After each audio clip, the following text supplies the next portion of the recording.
लद्दाख की बर्फीली चोटियों पर चीन के टाइप 15 टैंकों का निकलेगा अब दम। भारत के 2 बाहुबली टैंकों ने तान दी है दुश्मन की छाती पर तोप। डीआरडीओ का जोरावर तैरेगा पेंगोंग झील में तो कल्याणी का फौलाद चीरेगा। पत्थरों का सीना। हिमालय के सबसे ऊंचे रण क्षेत्र में शुरू हो गई है पावर की जंग। ऑक्सीजन की कमी से जहां फूल जाती हैं इंसानों की सांसें, वहां भारत की ये मशीनें भरेंगी ऐसी रफ्तार कि रडार भी खा जाएगा धोखा। एक तरफ सरकारी लैब्स का मास्टरमाइंड तो दूसरी तरफ प्राइवेट सेक्टर का देसी ग्लैडिएटर।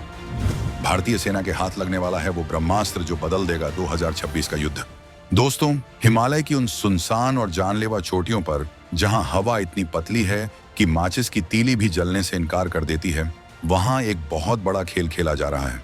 अब तक हम और आप जानते थे कि चीन अपने हल्के वजन वाले टाइप 15 टैंकों को लेकर बहुत उछल रहा था। उसे लगता था कि भारत के भारी भरकम T-90 भीष्म टैंक उन पहाड़ियों पर चढ़ ही नहीं पाएंगे और वो आसानी से बाजी मार ले जाएगा।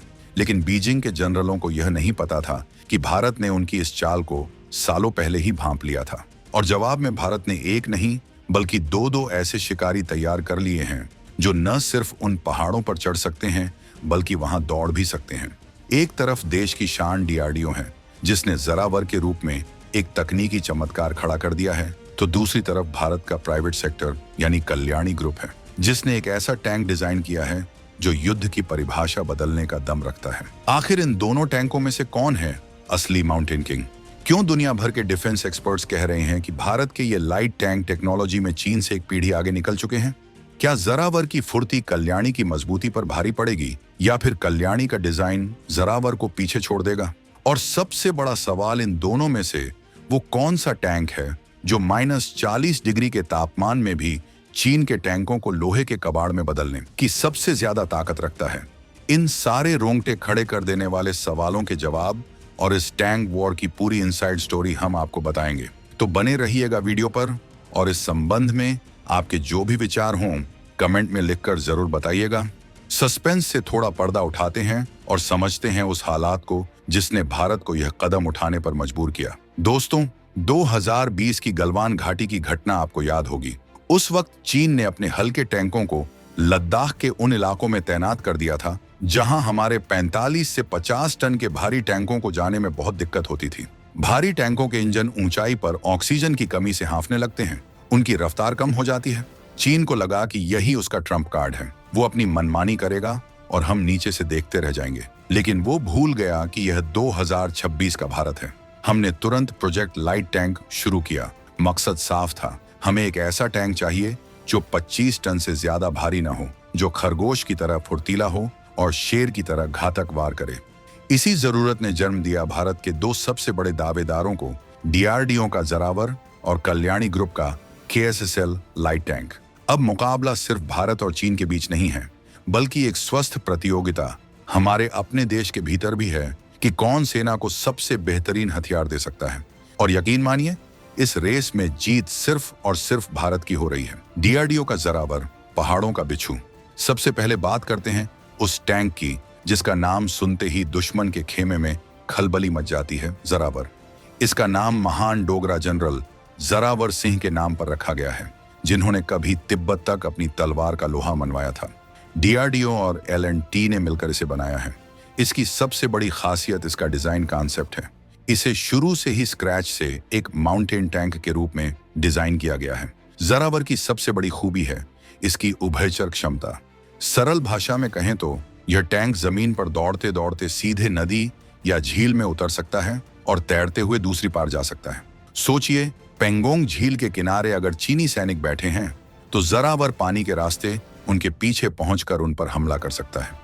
इसका वजन करीब 25 टन है, जो इसे भारतीय वायुसेना के विमानों C-17 ग्लोब मास्टर द्वारा आसानी से एयरलिफ्ट करके किसी भी चोटी पर पहुंचाने के काबिल बनाता है। इसका इंजन इतना पावरफुल है कि हाई एल्टीट्यूड की पतली हवा में भी इसे सांस लेने में दिक्कत नहीं होती।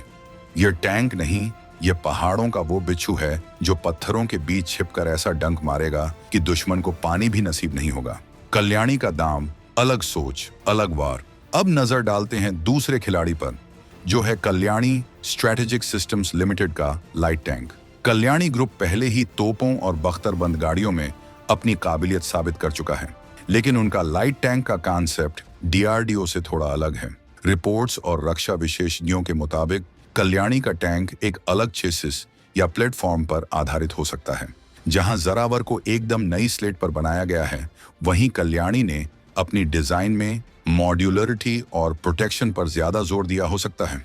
कल्याणी के टैंक का डिजाइन इस बात पर फोकस करता है कि कैसे टैंक के अंदर बैठे क्रू को ज्यादा से ज्यादा सुरक्षा दी जाए बिना वजन बढ़ाए। उनकी डिजाइन फिलॉसफी में शायद फायर पावर को एक अलग तरीके से इंटीग्रेट किया गया है। हो सकता है कि उन्होंने इसमें वो टेक्नोलॉजी इस्तेमाल की हो जो उन्होंने अपनी दूसरी तोपों जैसे मार्ग में की है।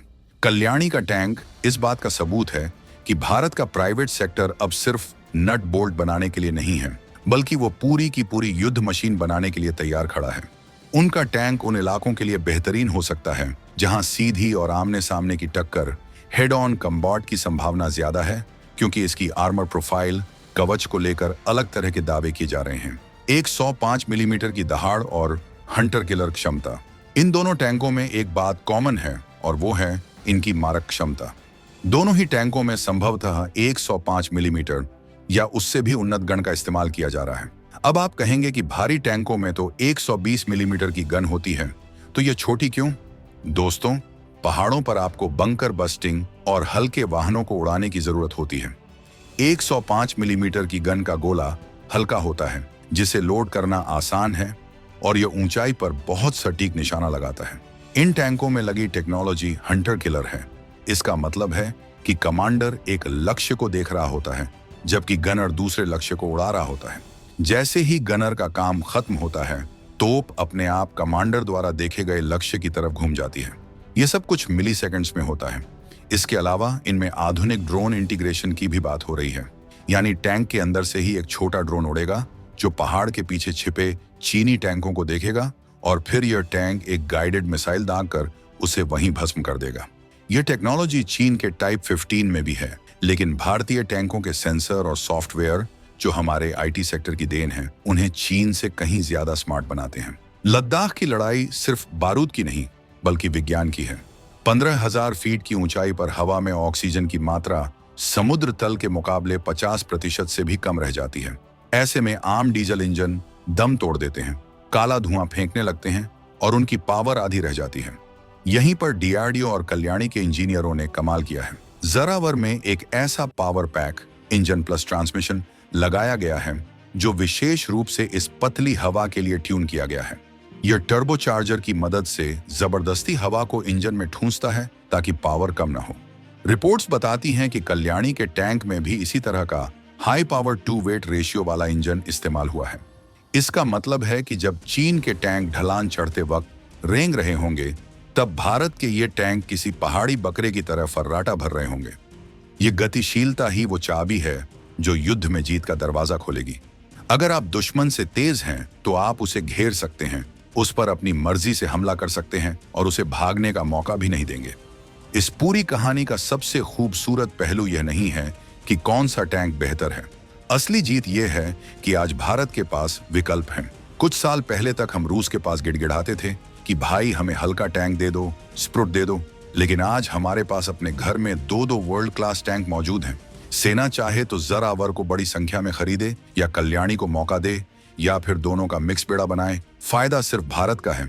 यह प्रतिस्पर्धा क्वालिटी को बढ़ाती है। जब डीआरडीओ को पता है कि प्राइवेट प्लेयर मैदान में है तो वो और बेहतर काम करेगा, और जब प्राइवेट प्लेयर को पता है कि उसे सरकारी लैब से मुकाबला करना है तो वो अपनी कीमत कम और टेक्नोलॉजी ज्यादा रखेगा।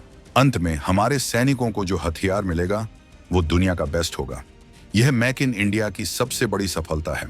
अब हमारा पैसा विदेश नहीं जाएगा, बल्कि हमारे ही देश के कारखानों में रोजगार पैदा करेगा और हमारी सेना को मजबूत करेगा। अब जरा सीधी तुलना करते हैं। चीन का टाइप 15 एक अच्छा टैंक है, इसमें कोई शक नहीं, लेकिन उसे चीनी रणनीति के हिसाब से बनाया गया है। भारत के जरावर और के SSL टैंक को भारतीय इलाकों यानी लद्दाख और सिक्किम की विशिष्ट भूगोल को ध्यान में रखकर बनाया गया है।